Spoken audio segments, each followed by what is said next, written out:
नमस्कार मित्रों, बहुत बहुत स्वागत है आपका एल्विन क्लासेस के यूट्यूब प्लेटफॉर्म पे। मेरा नाम विवेक कुमार पांडे है। हम त्वरित मुद्दों के साथ उपस्थित होते हैं प्रतिदिन। आज का हमारा करंट अफेयर्स का टॉपिक है India justice report. India justice report 2022 आई है। इसमें क्या क्या महत्वपूर्ण पहलू है, इंडिया जस्टिस रिपोर्ट किसके द्वारा जारी की जाती है, जारी करने में किस किस संस्थाओं का सहयोग है, इंडिया जस्टिस रिपोर्ट किन किन बेस पर आधारित होती है, क्या स्थिति है भारत में इंडिया जस्टिस की। आइए देखते हैं। टाटा ट्रस्ट द्वारा आईजेआर का फुल फॉर्म, आई से India, J for justice, R for report. India justice report 2022 को जारी किया गया है। इसके पूर्व इसे 2019 और 2020 में जारी किया गया था। मतलब यह जो 2022 का इंडिया जस्टिस रिपोर्ट है, यह तीसरा है।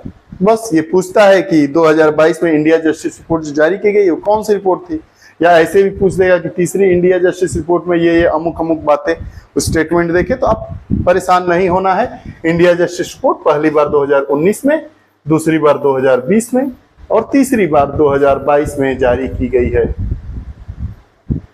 अब रिपोर्ट जारी करने में किस किस संस्थानों का उपयोग का सहयोग होता है। तो रिपोर्ट जारी करने में centre for justice, common cause, Commonwealth human rights initiative, टीस प्रयास, टीस ऐसे TISS टीस प्रयास एक संस्था है। Dutch Vidhi centre for legal policy तथा हाउ इंडिया लाइंस, इन सभी ने मिलकर यह रिपोर्ट तैयार की, जिसको टाटा ट्रस्ट के द्वारा प्रस्तुत किया गया। कौन सी रिपोर्ट? India justice report 2022। ये तो बात रही कितने संस्थाओं ने इसको जारी करने में अपना सहयोग दिया। अब यह क्या है, क्या बताता है यह रिपोर्ट कि न्याय तक पहुंच प्रदान करने की क्षमता के आधार पर राज्यों को रैंकिंग प्रदान की जाती है कि किस राज्य में न्याय की पहुंच की क्षमता कहां तक है। उसके हिसाब से राज्यों को रैंकिंग दे दी जाती है। न्याय प्रणाली के 4 प्रमुख स्तंभ क्षमता के आकलन पर बल दिया जाता है। ठीक, तो न्याय के वो कौन कौन से 4 प्रमुख आयाम है? पुलिसिंग व्यवस्था क्या है, जेल की स्थिति क्या है, न्यायपालिका क्या है और कानूनी सहायता। ये 4 क्या है, इसके पिलर है जिस पर इसको तैयार किया जाता है इंडिया जस्टिस रिपोर्ट। कौन कौन सी? पुलिस, जेल, न्यायपालिका और कानूनी सहायता। अब आइए आगे देखते हैं।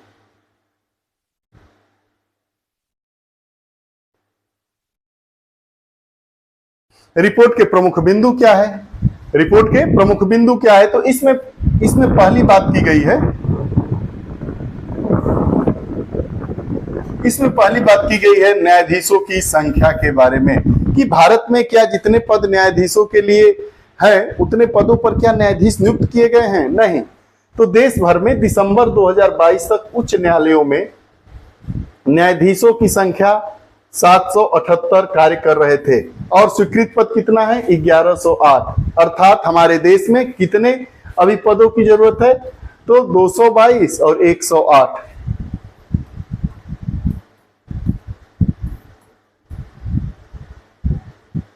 अभी 330 जजेस कम है। कहां पे? जितने हमारे देश में उच्च न्यायालय हैं उसमें दिसंबर 2022 की स्थिति ये है कि उस सभी न्यायालयों में मिलाकर जजों के स्वीकृत पद 1108 है, लेकिन अभी कितने लोग कार्यरत हैं? 778। ये पूछेगा, मिलाने के लिए आता है। और अधीनस्थ न्यायालय मतलब उच्च न्यायालय से नीचे के जो न्यायालय होते हैं उनमें जजों की संख्या 19,288 है, जबकि स्वीकृत पद 24,631 है। मतलब न्यायपालिका में भी पद बहुत सारे रिक्त है, जिसका कारण क्या है? मुकदमे लेट लतीफ उन पर सुनवाई होती है, ज्यादा भार हो जाता है एक जजेस पर। उसके बाद दूसरी चीज क्या है? औसत पेंडेंसी की स्थिति। मतलब औसत पेंडेंसी मतलब एक मुकदमा औसत कितने दिनों तक, कितने सालों तक, महीनों तक उस पर सुनवाई होती है। तो उच्च न्यायालयों में सर्वाधिक उच्चतम पेंडेंसी रेट उत्तर प्रदेश का है। सर्वाधिक उच्चतम पेंडेंसी रेट कहाँ का है? यूपी का है। पूछता है 11.9। यहाँ पे लगभग 12 साल एक मुकदमे चल जाते हैं, उसी की बात कर रहा है। इंडिया जस्टिस रिपोर्ट 2022 आई है जो टाटा ट्रस्ट के द्वारा जारी किया गया है। यह तीसरी रिपोर्ट है जिसमें यह बताया गया है कि उत्तर प्रदेश में सबसे ज्यादा सर्वाधिक उच्चतम पेंडेंसी है। 11.9 वर्ष लग जाते हैं किसी भी मुकदमे की सुनवाई के पूरे होने में। इसके बाद पश्चिम बंगाल का नंबर आता है जहां पे 9.9 वर्ष लगते हैं। सबसे कम कहां पे लगते हैं, सबसे कम पेंडेंसी रेट कहां की है? इसी प्रकार उच्च न्यायालयों में सबसे कम पेंडेंसी रेट त्रिपुरा की है जहां पे मुकदमे सबसे जल्दी निपटाए जाते हैं। पूछेगा प्रश्न कि सर्वाधिक pendency rate India justice report 2022 के अनुसार कहां है, तो यूपी में लिखेंगे। यूपी में सर्वाधिक। न्यूनतम कहां है? त्रिपुरा में 1 वर्ष। उसके बाद सिक्किम है और उसके बाद मेघालय है। Case clearance rate CCR, C for case, C for clearance, R for rate. मतलब केस क्लियरेंस रेट क्या होता है कि 1 वर्ष में जितने मुकदमे दर्ज किए गए हैं उसमें से कितने मुकदमों की सुनवाई हो गई है या निपटाया जा सका है, इसी को दर्शाता है। CRR का 100% से अधिक होना दर्शाता है कि लंबित मामलों की संख्या कम हो रही है। अब जैसे मानिए 100% से अधिक, मतलब मान लीजिए पहले से 200 मुकदमे थे, इस वर्ष 100 मुकदमे दायर हुए और 100 निपटारा हुआ, तो ये 200 तो वैसे का वैसे ही रह गया। इसलिए यह बताता है कि जो हमारा केस क्लियरेंस रेट 100% से ज्यादा होगा तो माना जाएगा कि अमुक राज्य में मुकदमों की संख्या कम हो रही है। अब न्याय वितरण की स्थिति क्या है?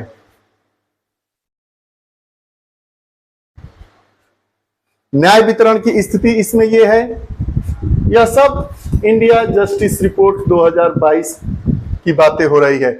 1 करोड़ से अधिक आबादी वाले 18 प्रमुख और मध्यम आकार के राज्यों में कर्नाटक प्रथम, तमिलनाडु द्वितीय, तेलंगाना तृतीय और उत्तर प्रदेश अंतिम स्थान पर है, 18वें स्थान पर है।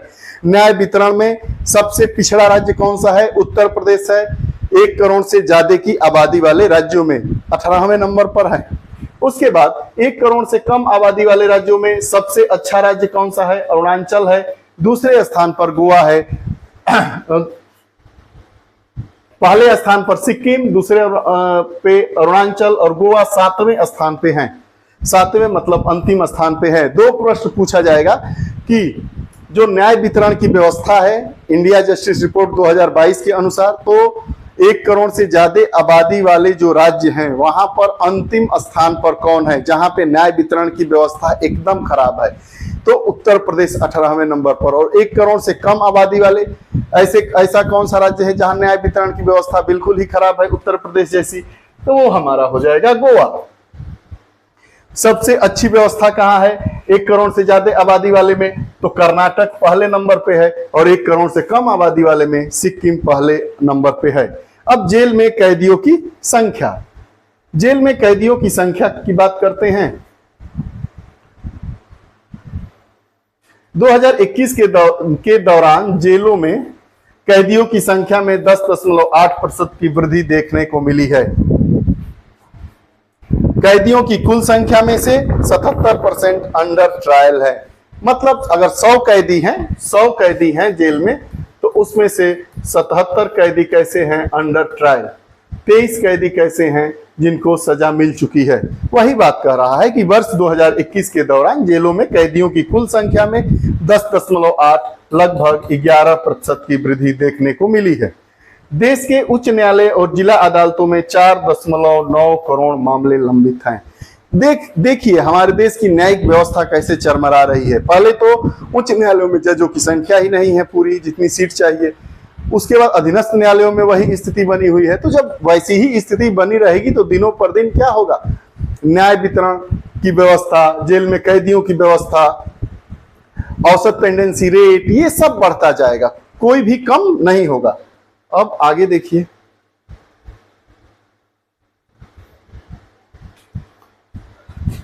ये रही बात इंडिया जस्टिस रिपोर्ट 2022 की। आप लोगों को यह कक्षा कैसी लगी अपने कमेंट जरूर दीजिएगा। आप हमारे साथ ऐसे ही जुड़े रहिए, फिर एक नई कक्षा के साथ उपस्थित होंगे। तब तक के लिए बहुत बहुत धन्यवाद। नमस्कार।